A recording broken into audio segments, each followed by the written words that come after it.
Hello? Hello?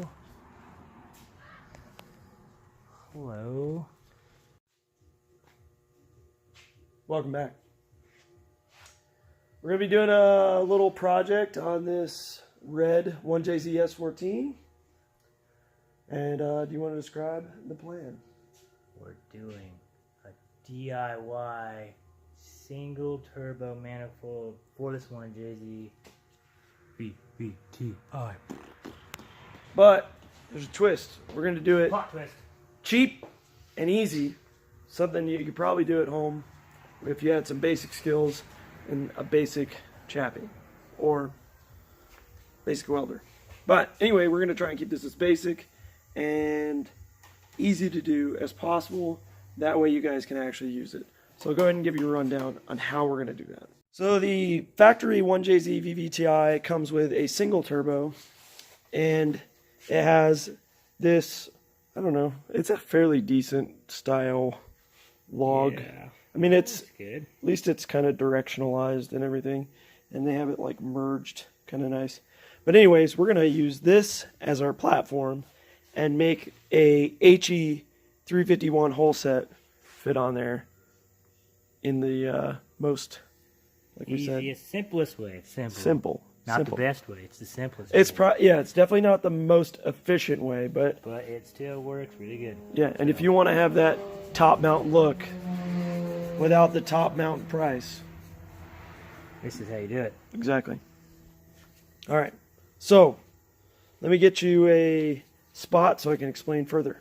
All right, so the plan is to use a series of 90s. This is 1.5" schedule 10 pipe or Weldells. I had this pretty much 180 already done from a different project, but if you look at this diameter coming out of this is actually like 1.6". Well, it's about 1 inch 625 thousandths, or like 1 5/8". But this outer diameter matches this absolutely perfectly. It literally seats in there. So we're going to use this to kind of get the flange positioned up top and route the exhaust gas down from the actual log manifold.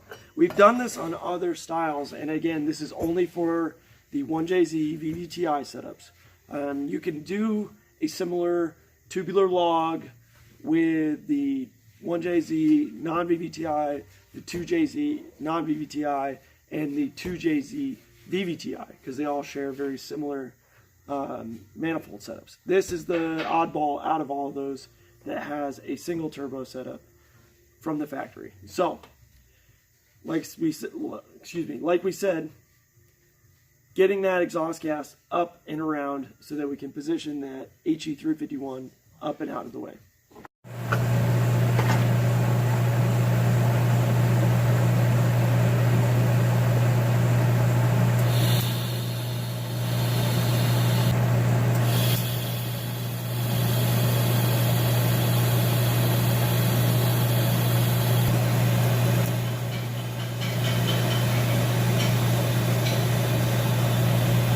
Alright, so we got our 90-degree Weldells welded up on that, and they're just tacked to that so that if there's any fitment issues, we can take it right back off. We needed to come up another 2.5 inches, including the flange thickness, so it's actually only about 2 inches because this is about a 1/2 inch flange. I'm going to make this outer diameter actually fit inside this T3 flange. And the reason for that is I don't want to have to fill a whole bunch of gaps. Now the easiest way to do that is with a decent vise. Crimp down the tube until you get it kind of squared off, and then you can actually, love that luscious hair, you can actually kind of hammer and shape this piece of tube to fit this, which is what we're going to do right now. So I probably won't film this, I'm just going to skip it because I'm going to be hammering a lot. Alright, so I got the piece of tube all fit up into the flange. I'm going to go ahead and weld it out, and then we'll be able to kind of fit it to our Weldells, and then probably tack that up so that we can set the turbo on there and get a much better idea of what we're going to be doing and how it's all going to come together.